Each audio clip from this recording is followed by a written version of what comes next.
اس چیز کو لینڈ جہاد کا نام دے گی، لیکن بی جے پی پورے ملک میں بلڈوزر چلاتی ہے، مسلمانوں کی دکانوں پہ ان کو مکان ریگولرائز کریں گے. بٹ انفارچونیٹلی آج جب یہ بل پیپلز ڈیموکریٹک پارٹی کی طرف سے اسمبلی میں آیا تو ایوان میں عمر صاحب نے نہ صرف اس بل کو ریجیکٹ کیا بلکہ سبھی نے مل کے نیشنل کانفرنس اور بی جے پی کے ممبران نے خاص کر مل کے اپوزیشن کی. تو it's very unfortunate that we were not supported and the bill was rejected. Rajya Sabha میں آپ نے اسی بل پہ سپورٹ کیا تھا تو کیا کہ ہماری امید تھی یہ مسئلہ زمین کا ہے اور ایبروگیشن آف آرٹیکل 370 کے بعد سب سے بڑا مسئلہ جو کشمیر میں زمین کا ہی ہے.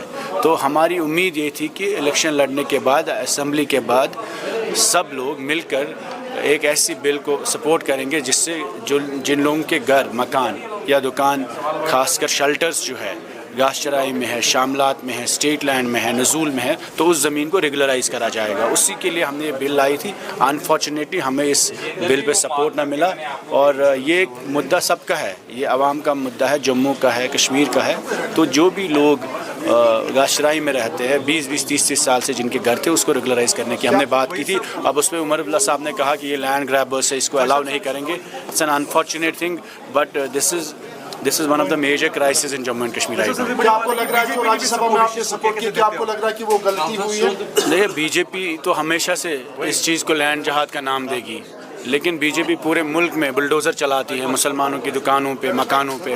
اور اسی خدشے کو جب ہم نے جموں کشمیر میں دیکھا کہ جس وقت جموں کشمیر میں ایبروگیشن ہوئی اس کے بعد ہم نے سنجوا میں، بٹھنڈی میں، جموں میں، چناب میں، پیر پنچال میں اور خاص کر کشمیر میں بھی نوٹسیں آئی اور بلڈوزر آئے اور لوگوں کو ڈرایا گیا کہ ان کے شیلٹرز کو، ان کے گھر کو، ان کو مکان کو خطرہ تھا.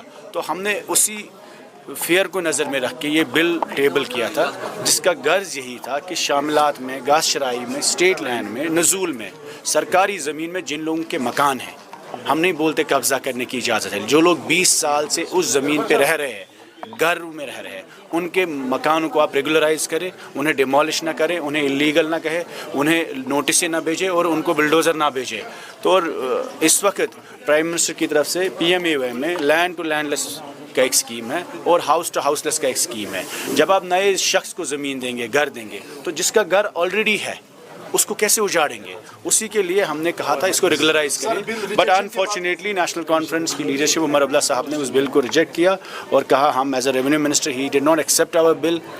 اور جتنے بھی MLA صاحبان تھے بی جے پی کے بھی اور NC کے بھی، دونوں نے مل کے اس بل کی اپوزیشن کی. ریجیکشن کے بعد آپ کو لگ رہا ہے کہ یہ غلط فیصلہ ہوا راجیہ سبھا میں جو آپ نے سپورٹ؟ دیکھیے ہم بڑی اچھے خلوص سے اور نیت سے آئے، لیکن سوال اس وقت راجیہ سبھا کا نہیں ہے اور MLA کا بھی نہیں ہے. سوال